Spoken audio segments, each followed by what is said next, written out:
Hello, എല്ലാവർക്കും നമ്മുടെ പുതിയൊരു വീഡിയോയിലേക്ക് സ്വാഗതം.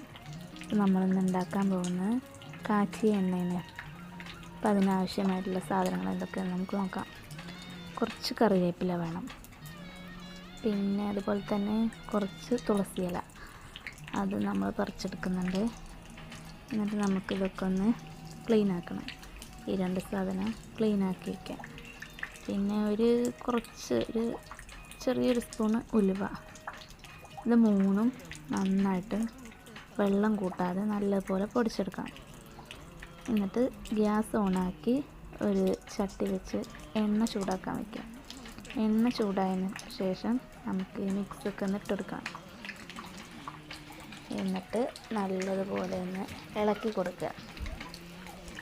നല്ലതുപോലെ ഇളക്കി കൊടുക്കണം. ഇളക്കി കൊടുത്തിട്ട് ഒരു പച്ച കളറൊക്കെ ആയി ഇങ്ങനെ വരും. ആ ഇലകളുടെയൊക്കെ ഒരു കളറൊക്കെ ഇങ്ങനെ വരും. അപ്പോൾ നമ്മൾ ഗ്യാസ് ഓഫ് ചെയ്യണം. എന്നിട്ട് നമുക്കിത് അരിച്ചെടുത്ത് ചൂടാറിയതിന് ശേഷം അരിച്ചെടുക്കട്ടോ.